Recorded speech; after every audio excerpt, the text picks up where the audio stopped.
Zamisli da si zaključan u mračnoj tamnici. Nema nade, nema izlaza, a onda čovjek pored tebe počne da se moli i tamnica postane svetla. Zamisli da te bace u rastopljeni katran, a ti izađeš živ i nepovređen. Ne, ovo nije scenario za filmski hit. Ovo je istiniti život dvojice ljudi koje je Srpska pravoslavna crkva proglasila zaštitnicima doma i porodice. Pitanje za tebe, da li znaš kome da se pomoliš kad u tvojoj kući počnu svađe, nesloga i mir nestane? Odgovor te čeka za manje od pola minuta. Ostani do kraja jer ono što ću ti reći možda nikada nisi čuo na ovaj način. Ne žurim i ti nemoj, zato lajkuj ovaj video ako veruješ da svetitelji mogu da čuju naše molitve, a u komentar napiši koji svetitelj je zaštitnik tvoje porodice. Ako nemaš odgovor, ova dva apostola će ti uskoro postati omiljeni. Pišem ti u komentar Jason i Sosipater da se molimo zajedno i podeli ovaj video nekom ko trenutno nema mir u kući. Krenimo. Danas 11. maja po Gregorijanskom kalendaru Srpska pravoslavna crkva proslavlja svete apostole Jasona i Sosipatra. Oni spadaju među apostoli šire kruga Hristovih učenika, znači nisu među 12-oricom, ali su svojim životom, propovedanjem i mučeničkom smrću širili hrišćanstvo u prvim vekovima. Zato ih zovemo apostoli od 70 ili od 72, kako pojedini rukopisi navode. Zašto baš oni za mir u kući? Zato što je Jason u svom domu primao apostole i propovednike vere, čak i po cenu sopstvene slobode. Zato što su njih dvojice jako različitog porekla propovedali u slozi. Zato što su čak i u tamnici i u mukama stvarali zajedništvo. Ako ti treba neko ko razume tvoje porodične borbe, to su ova dva čoveka. Prema crkvenom predanju, Jason je bio rodom iz Tarsa. To je grad u tadašnjoj južnoj Turskoj, poznat po tome što je iz Tarsa apostol Pavle. Sosiopater je sa druge strane rodom iz Ahaje. Ahaja je oblast u današnjoj Grčkoj, severno od Peloponeza. Obojica su bili učenici svetog apostola Pavla. Jason se pominje i u delima apostolskim.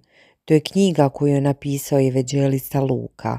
U 17. poglavlju od 15 do 9 stiha čitamo događaj u Solunu. Pavle i Silvan su propovedali u jevrejskoj sinagogi. Zavidni Jevreji su potom okupili neke opake ljude sa trga, podigli bunu i navalili na Jasonovu kuću. Zašto? Zato što je Jason prinio Pavla i Silvana u svoj dom. Uhvatili su Jasona i neku drugu braću i izvukli ih pred gradske starešine. Optužili su ih. Ovi što su uzburkali ceo svet došli su ovamo. Njih je Jason primio. Na kraju su uzeli jemstvo od Jasona i ostalih, pa su ih pustili. Zamislite, Jason nije bio samo površni domaćin. On je rizikovao sve. U tom trenutku njegov dom je postao prava crkva u Solunu. Zato ga molimo za mir u našem domu. Posle Pavlove smrti Jason i Sosipater nisu mirovali. Vođeni željom da šire Hristovu nauku, zajedno su otišli na ostrvo Krf. To je veliko ostrvo u Jonskom moru, danas deo Grčke. Tu su propovedali evanđelja i mnoge ljude privali hrišćanskoj veri. Prema crkvenom predanju na Krfu su postavili svog učenika Kerzila za episkopa. Kerzil će kasnije također postradati za veru, ali to je priča za neki drugi video. Tada je Krfom vladao car koji se također zvao Kerzil. Nemojte da se zbunite, to je druga osoba, ne učenik. Car Kerzil je video da se mnogi njegovi podanici krštavaju. Razbesneo se i naredio hapšenje Jasona i Sosipata. Uhapšeni su, ali ne odustaju. Bačeni su u tamnicu. A sada dolazi neverovatan detalj u tamnici. Prema crkvenom predanju uspjeli su da hrišćanskoj veri privole i zatvorenike sa kojima su boravili. Ne samo zatvorenike, nego i tamničara. Tamničar je video njihovu hrabrost, njihovu molitvu i poverovao je u Hrista. Zatim su zatvorenici počeli da pevaju molitve unutar tamnice. Car Kerzil je to čuo, ipak nije se obratio, nego je naredio još surovije mučenje. Car Kerzil je doneo presudu koja je trebala da bude zastrašujuća. Jasona i Sosipatra su bacili u rastopljeni katran. Zamislite vrelu lepljivu smolu koja gori na koži. To je bio oblik pogubljenja, rezervisan za najgore neprijatelje države. Ali prema predanju izašli su nepovređeni. Katran ih nije povredio. To je bio prvi znak da Bog nije napustio svoje sluge. Car je onda naredio da se razapnu na krstove. Obojica su razapeti. Krst je i da je bio rimski način ponižavajući smrti.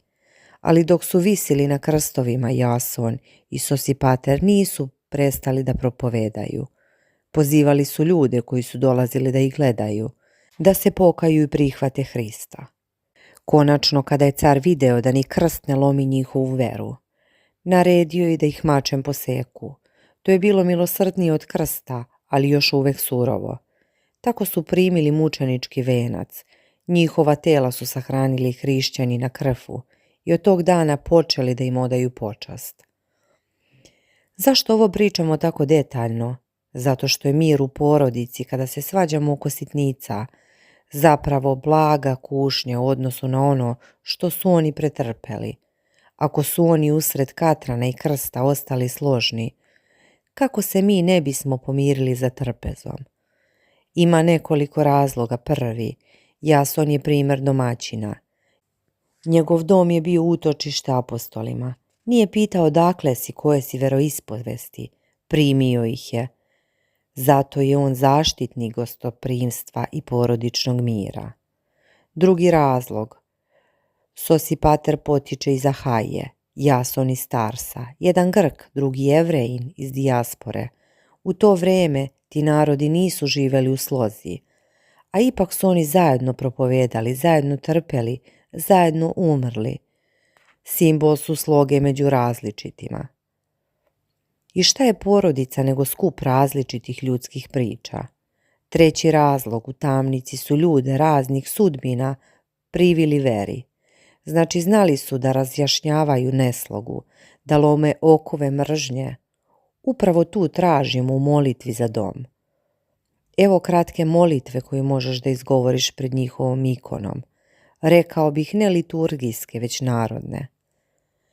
Sveta apostola, Jasone i Sosipatre, koji ste u tamnici zatvorenike veri privili, a u domu svome apostole primili, umolite Boga za nas grešne.